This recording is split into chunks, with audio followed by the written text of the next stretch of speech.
कल्पना कीजिए, आपके पास करोड़ों के युद्धपोत हैं, चीन से उधार मांगे हुए रडार भी हैं और सीने पर नकली मेडल टांगे हुए अफसर भी हैं।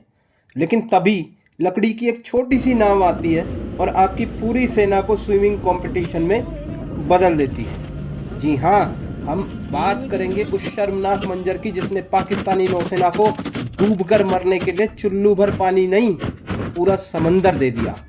बलूच लड़ाकों ने जो जाल बुना, उसमें पाकिस्तानी नौसेना के वो अफसर फंस गए जो कागजों पर तो बड़े सूरमा बनते थे, लेकिन असलियत में अपनी जान बचाने के लिए नाव छोड़कर पानी में छटपटाते दिखे।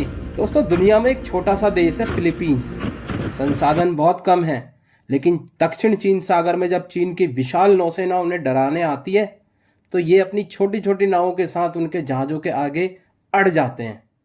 वो भागते नहीं हैं। और दूसरी तरफ है हमारे पड़ोसी की ये फोर्स जो चंद विद्रोहियों को करीब आता देख जवाबी फायर करने की बजाय वाटर डाइविंग के रिकॉर्ड बनाने में लग जाती है। कौन कितनी गहराई तक जा सकता है। एक प्रोफेशनल फौज और एक भाड़े की भीड़ में यही फ़र्क होता है।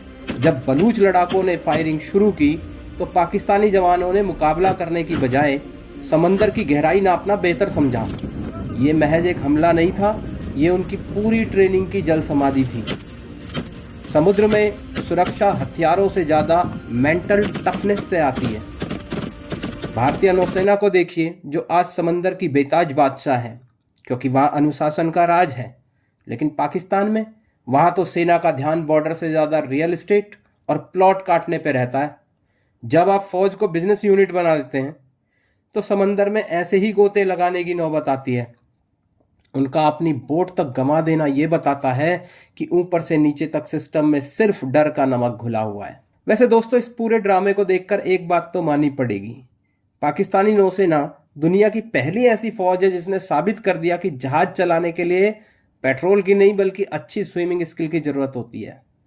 गजब का टैलेंट है भाई। इनके अफसर बोट छोड़कर पानी में ऐसे छलांग लगा रहे थे जैसे सी बेड पे कोई खजाना हो।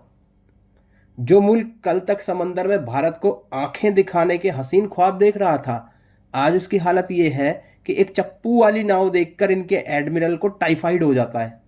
मेरी सलाह तो यह है कि अगले बजट में जहाज़ों का खर्च बचाएं और फौज को रबड़ के जो बतख बांट दें। कम से कम डूबते वक्त फ़ोटो तो अच्छी आएगी। इसे कहते हैं जहाज़ गया तेल लेने और पूरी नेवी गई पानी पीने। और हम तो भाई पाकिस्तानी हैं, हम गए अपनी जान बचाने। पाकिस्तानियों की इस तरह की बेहतरीन बहादुरी के किस्से नए नए मोर्चों पर सुनने के लिए सब्सक्राइब करें, कमेंट करें और ज़्यादा से ज़्यादा शेयर करें दोस्तों मोर्चा को। धन्यवाद।